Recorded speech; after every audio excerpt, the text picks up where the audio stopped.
Mysteries of God. The law. Climate change, with all the disasters it has produced, floods, droughts, fires, has made us aware of the delicate balance of our planet. Any factor that disrupts the balance of nature brings death and destruction. There are laws that govern how the world can survive. Breaking those laws means disrupting nature and life. Human beings were appointed by God as stewards of His creation, and we have reached a point in our poor stewardship that confronts us with our mistakes. As with climate change, there are many other human errors that undermine the possibilities of life and well-being. Failure to recognize the laws that preserve life leads us irremediably to death. The cosmos, the earth itself, is balanced by physical, chemical and biological laws that sustain and ensure life. The tides, the movement of the earth and the moon, the seasons, everything has a purpose, even the distance from the sun to the earth. When Abraham believed God and left his family and his land to follow the commands of the God who spoke to him, he began God's most fascinating adventure. The preparations for becoming a man. Setting the stage wasn't easy. The first step was to multiply a man's family until it became a people. Note that if Jacob's family hadn't had to go to Egypt, they probably wouldn't have grown so much. In just 400 years they multiplied until they became an enormous multitude. God led them to Egypt, where there would be abundant food, the Nile River, so they wouldn't lack water, and they were welcomed where they were given land and work. There were no wars. When the time came for them to leave, they could only do so by escaping, because for the Egyptians they were cheap labor they wouldn't want to release. How could they escape from one of the most formidable armies in history? Only with God's help would Abraham's descendants come to know the God of their fathers. Seeing his miracles and his power, they escaped without setting a date or fighting in any way. One of the main characteristics is that God was interested in that group of shepherds, originally nomads, who became sedentary artisans. But not only in the group itself, but in each individual. God knew the needs, fears, thoughts and sins of each one. He knew Moses and his family. He knew each one by name. But they didn't know God. God knew that to survive a people needs laws, just like nature itself. These are laws that sustain life and coexistence, the rights of all, not just those of the powerful. These laws would condemn injustice, and respect for God was the key to ensuring respect for all people. Before God gave Moses the tablets of the law, no similar code of conduct existed among any people. The code of Hammurabi, which includes some notion of justice, is filled with violence, anger and revenge. The Decalogue of Moses has two versions, the one in Exodus 20: and God spoke all these words, saying, I am the Lord your God, who brought you out of the land of Egypt, out of the house of slavery. You shall have no other gods before me. You shall not make for yourself an idol in the form of anything in heaven above, or on the earth beneath, or in the water under the earth. You shall not bow down to them or serve them, for I, the Lord your God, am a jealous God, visiting the iniquity of the fathers on the children to the third and fourth generation of those who hate me, but showing loving kindness to thousands of those who love me and keep my commandments. You shall not take the name of the Lord your God in vain, for the Lord will not hold him guiltless who takes his name in vain. Remember the Sabbath day to keep it holy. 6 days you shall labor and do all your work, but the seventh day is a Sabbath of the Lord your God. In it you shall not do any work, you nor your son, nor your daughter, nor your male or female servant, nor your livestock, nor your stranger who is within your gates. For in 6 days the Lord made heaven and earth, the sea, and all that is in them, and rested on the seventh day. Therefore the Lord blessed the Sabbath day and hallowed it. Honor your father and your mother, that your days may be long in the land which the Lord your God is giving you. You shall not murder, you shall not commit adultery, you shall not steal, you shall not bear false witness against your neighbor, you shall not covet your neighbor's house, you shall not covet your neighbor's wife, nor his male servant, nor his maidservant, nor his ox, nor his donkey, nor anything that belongs to your neighbor. And Jesus' version of the Sermon on the Mount tells us the most important thing taken to its fullest expression. The law is not a matter of appearance or a requirement to judge others. It is a commitment that must be fulfilled from the thoughts, souls, intentions, and of course actions. Jesus clarified Matthew 5:21-26. You have heard that it was said to those long ago, you shall not murder, and whoever murders will be subject to judgment. 21-26. You have heard that it was said to those long ago, you shall not murder, and whoever murders will be subject to judgment. But I say to you that whoever is angry with his brother will be subject to judgment. And whoever says to his brother, you fool, will be subject to the council, and whoever says to him, you fool, will be subject to the fiery hell. Therefore, if you are bringing your gift to the altar and there remember that your brother has something against you, leave your gift there before the altar and go your way. First be reconciled to your brother, and then come and offer your gift. Agree with your adversary quickly, while you are on the way with him, lest the adversary deliver you to the judge, and the judge to the officer, and you be thrown into prison. Assuredly, I say to you, you shall by no means get out until you have paid the last farthing. Matthew 5 verses 27 to 28. You have heard that it was said, you shall not commit adultery. But I say to you that everyone who looks at a woman lustfully has already committed adultery with her in his heart. Matthew 5 verse 33. Again, you have heard that it was said to those long ago, you shall not swear falsely, but shall perform your oaths to the Lord. But I say to you, do not swear at all, neither by heaven, for it is God's throne, nor by the earth, for it is his footstool, nor by Jerusalem, for it is the city of the great King. Nor shall you swear by your head, for you cannot make a single hair white or black.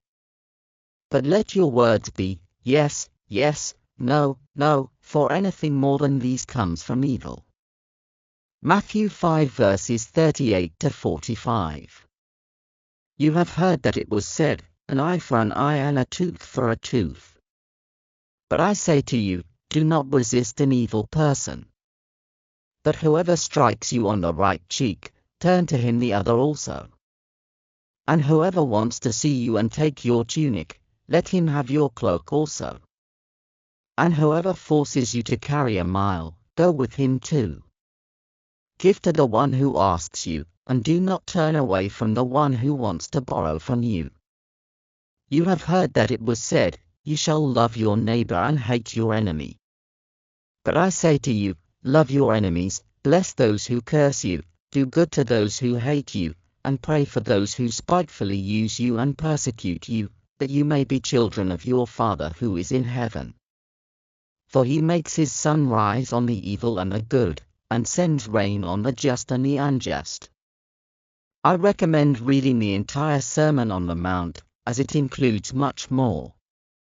Jesus summarized the entire law in 2 commandments, Matthew 22 verses 35 to 40.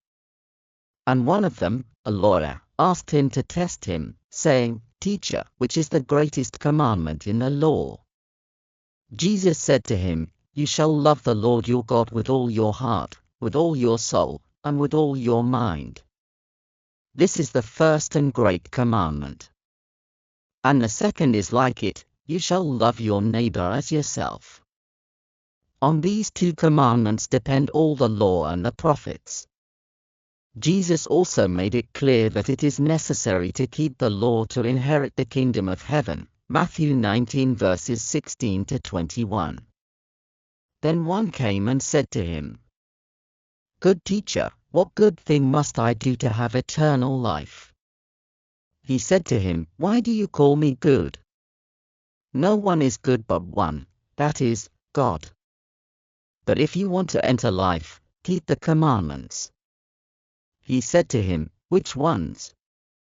Jesus replied, You shall not murder. You shall not commit adultery. You shall not steal. You shall not bear false witness. Honor your father and your mother, and you shall love your neighbor as yourself. The young man said to him, All these I have kept from my youth. What still lack I? Jesus said to him, If you want to be perfect, go, sell what you have and give the money to the poor, and you will have treasure in heaven. And come, follow me.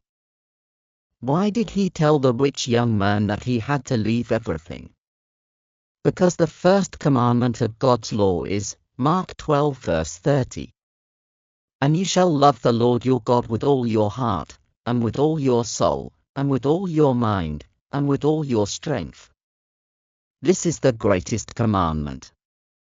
He had previously said to the young man, Why do you call me good? No one is good but one, God. Jesus Christ is God made man, and whoever claims to love God must follow Jesus Christ, God before any other interest in the world. In this way, it will be easy for them to keep all the other commandments. In the 17th century, the greatest threat to God's law arose. The French rebelled against God's authority, equating the power of the monarchy and the church with God and his commandments. However, many ideas that the Enlightenment and the French Revolution presented as new were already planted in the Judeo-Christian tradition. Although the revolutionaries sought to break away from religion, they could not escape the moral soil that the Bible had fertilized for centuries.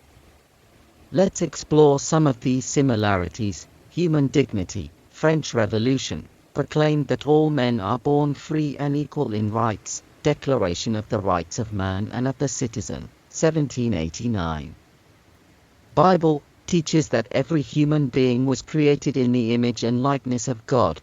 Genesis 1 verse 27, which implies an intrinsic and universal dignity. The idea of equality was not born in 1789, but in the heart of Genesis. Justice for all. French Revolution advocated for universal laws, applicable to all without class privileges. Bible reiterates that God shows no partiality, Romans 2 verse 11, and that justice must be impartial, Leviticus 19 verse 15.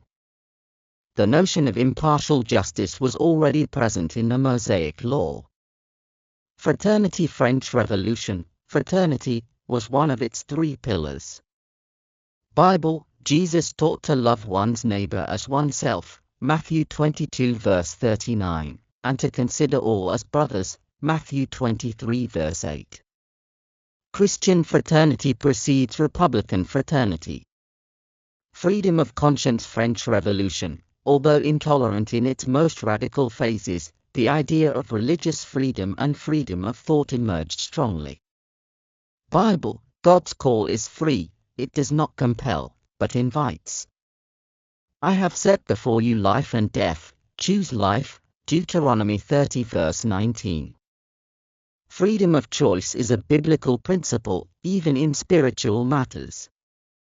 Abolition of privileges. French Revolution eliminated feudal and clerical privileges.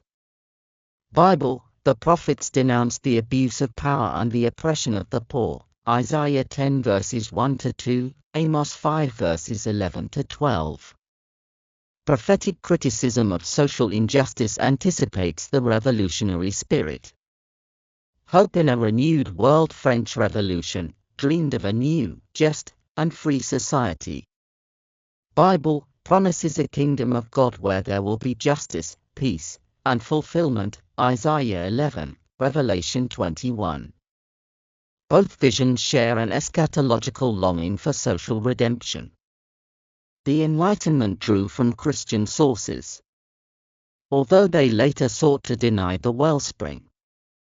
The book of Habakkuk 2 verse 4 says, "The righteous shall live by faith." This verse, misinterpreted by some Protestant groups, has been used to say that the law is old or invalid, but I ask, who is the righteous? He who obeys the law of God. Paul insisted that it is grace that saves us, but that does not mean the law is abolished. Grace is a gift from God, a gift, like when the Father forgave the prodigal son who abandoned him to live in sin, but the Father welcomed him with open arms and restored his honor as a son, which he had renounced. The son could do nothing to make his Father forgive him. It was a gift from the Father, that is grace. However, if the Son breaks the Father's commands, he will lose the grace and blessings of being saved. Jesus said in John 15 verses 13 to 14, "Greater love has no one than this, that a man lay down his life for his friends. You are my friends if you do what I command you." Whoever refuses to obey Jesus' commandments is no longer his friend. We have understood that rebelling against those commandments unbalances the world, humanity, and brings destruction and punishment. It is important to differentiate between God's commandments and human traditions. Jesus said in Matthew 15 verse 3. He answered and said to them, Why do you also break the commandment of God for the sake of your tradition? God will judge us by our obedience to His law, not to human traditions. We cannot say to God, You are obligated to accept me because I paid tithes, or because I wore a uniform, or prayed the rosary, or was devoted to Saint Cucufaite. Si vous avez apprécié notre vidéo, vous nous seriez très utile en l'aimant, en vous abonnant à la chaîne et en activant la cloche. Cette chaîne n'est pas monétisable, mais nous avons besoin de votre soutien pour continuer à créer des vidéos.